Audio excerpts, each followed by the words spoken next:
This presentation explores Johannesburg's heat vulnerability based on research published in the International Journal of Biometeorology. The analysis reveals how historical inequality has been etched into the city's thermal landscape. The map shows that heat vulnerability in Johannesburg follows a clear spatial pattern. High-risk areas, shown in red, concentrate in historically disadvantaged townships such as Soweto and Alexandra in the south.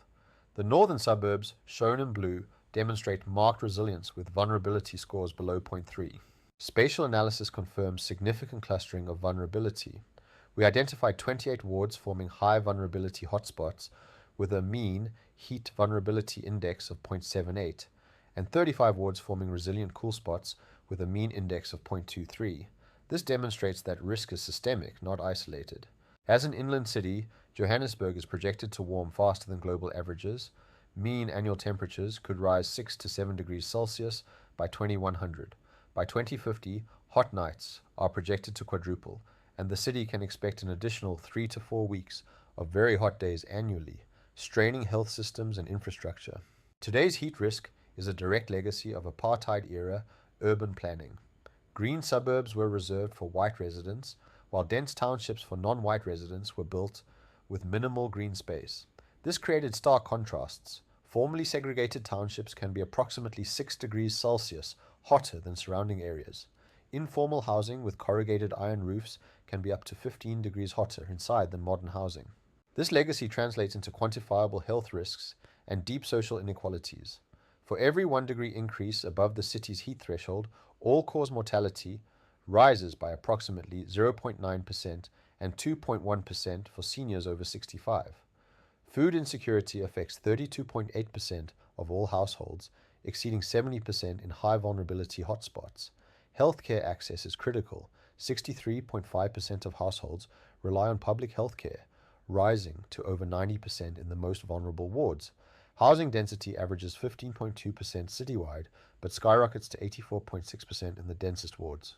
Our principal component analysis distilled 22 variables into 3 primary dimensions that explain 57% of Johannesburg's heat vulnerability. PC1 captures urban heat exposure at 31.5%, PC2 captures health status at 12.8%, and PC3 captures socioeconomic conditions at 12.3%. This multifaceted approach moves beyond simple temperature maps. Each dimension of vulnerability is driven by a unique set of factors.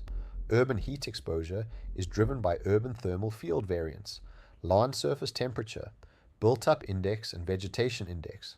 Health status is driven by prevalence of chronic diseases, COVID-19 prevalence, and public healthcare utilization. Socioeconomic conditions are driven by crowded dwellings and household hunger risk. The data confirms a strong link between environmental quality and social disadvantage. Analysis reveals significant statistical correlations. More green space is associated with less poverty, higher temperatures correlate with higher poverty and poorer healthcare access, and overcrowding is associated with increased healthcare use. These correlations are all statistically significant at p-values below 0.001.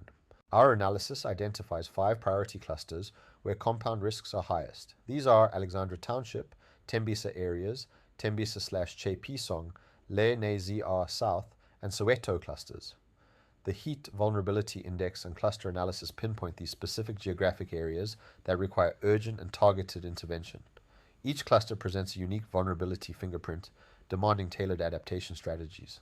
Alexandra faces extreme exposure and critical healthcare gaps. The land surface temperature is 29.8 degrees Celsius, with an NDVI of 0.08, indicating intense heat and minimal green space.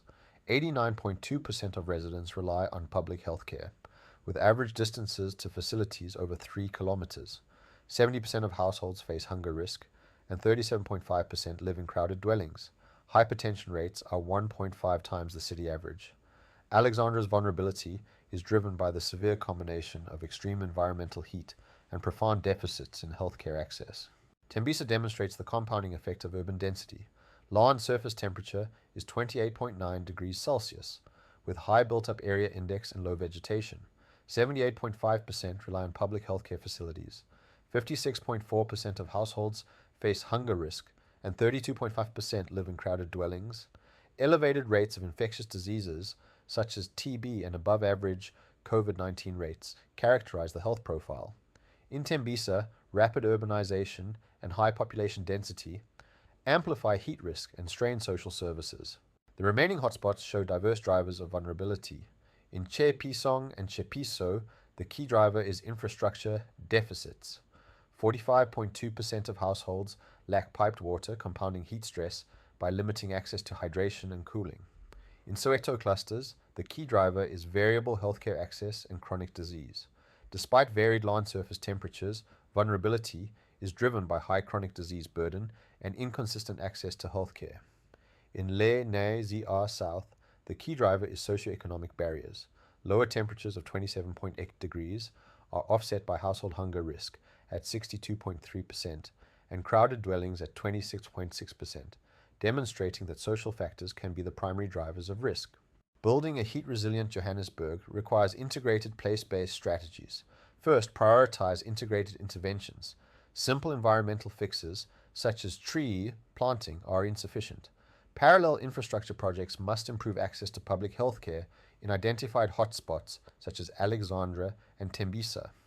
Second, use the Heat Vulnerability Index for resource allocation. Employ this vulnerability map as a strategic tool to guide municipal budgets, climate adaptation funds, and development programs, ensuring resources flow to the areas of greatest need. Third, address root causes. Acknowledge that heat vulnerability is a symptom of deeper spatial inequality. Cooling and housing upgrades must be designed with a dual lens of climate adaptation and environmental justice to avoid reinforcing historical patterns. Climate change will not create new inequalities. It will dangerously amplify existing ones. The map of heat vulnerability in Johannesburg is also a map of its history. The challenge ahead is to ensure that the city's adaptation strategies actively dismantle this legacy, rather than allowing a warming climate to entrench it further. Building a cooler city and a more equitable city are one and the same task. Climate change will not create new inequalities. It will dangerously amplify existing ones. The challenge ahead is to ensure that the city's adaptation strategies actively dismantle this legacy, rather than allowing a warming climate to entrench it further.